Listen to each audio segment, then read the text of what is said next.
Hello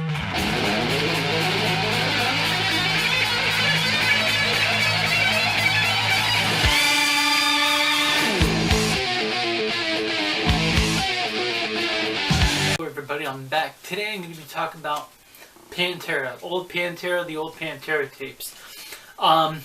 This one came out in 1985. They did 3 albums with Terry Glaze. They had a couple of singers before that, and then one in between before Phil Osama, before he joined up for 1988's Power Metal. These are a rare treasure to find. They're a diamond in the rough, if you will.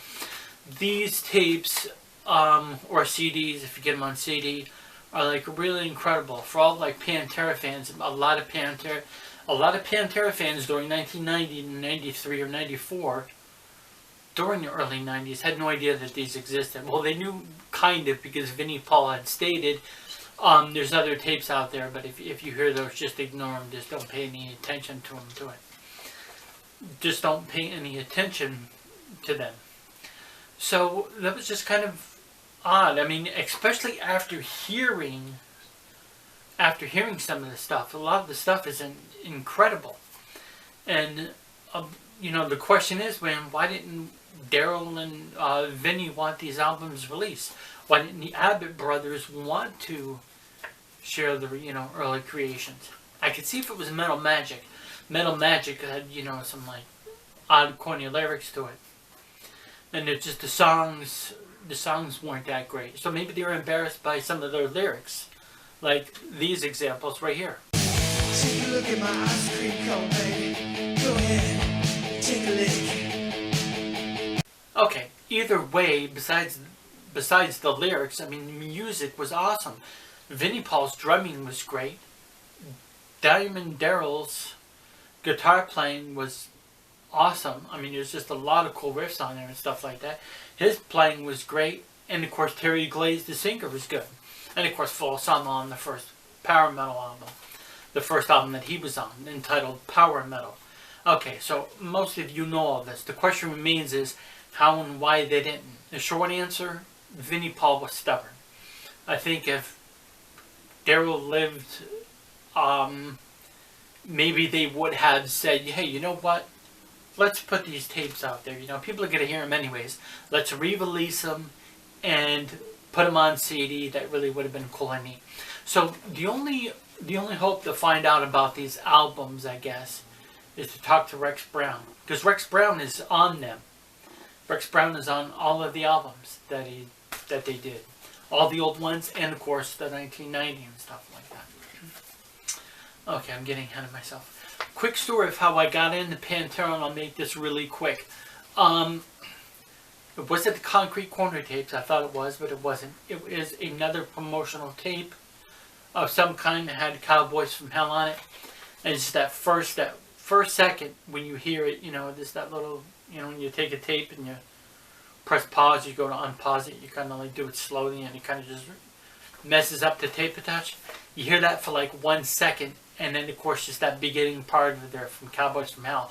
And of course, like with a lot of people, like with me back in 1990, we're thinking, oh cool, it's a new band called Pantera, here's their first album.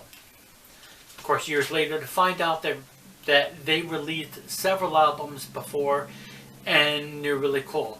So some of the songs include like All Over Tonight, Like Fire, and then Heavy Metal Rules. Really cool, awesome riff in Heavy Metal Rules. And Like Fire, there's reminiscences of Def Leppard and Cinderella to some songs, and then of course even Metal Church in the later ones.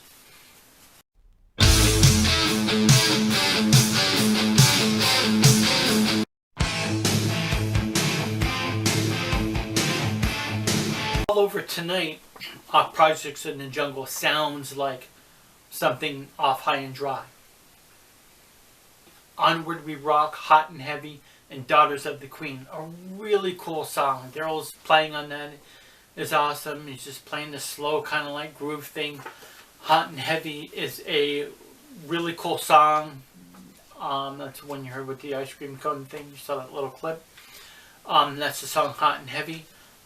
There's just some like really cool, amazing stuff on here. So anyways, I Am the Night is one of my favorite ones. I absolutely love this album.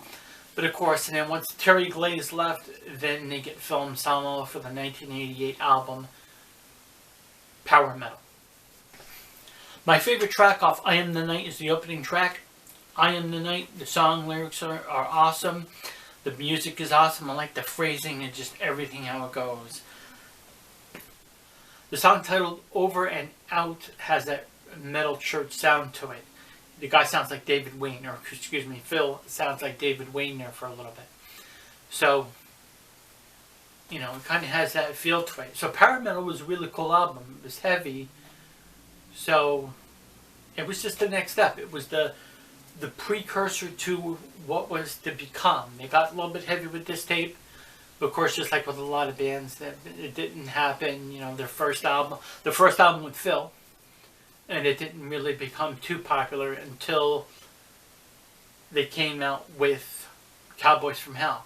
Now, it's really strange because Pantera is one of those bands that kind of just did it in reverse. Their success was in reverse. A lot of bands were heavy and popular and then went to commercial. The song PST 88, which is Pussy Time 1988, just abbreviated. So Daryl sings on that one, and it's just awesome. I mean, his vocals on that is cool.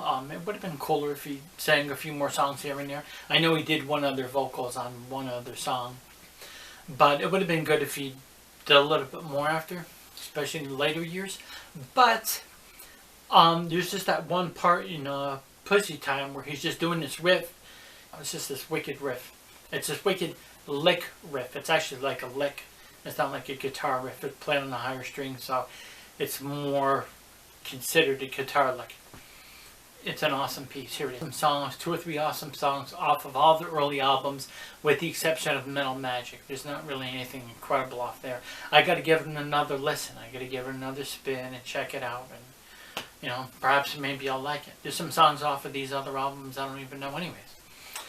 But Projects in the Jungle and I Am the Night and Power Metal, awesome albums. I love this album cover the best, actually. I don't know what the heck that is. Some kind of snake or some kind of monster creature thing up there. That's on this thing.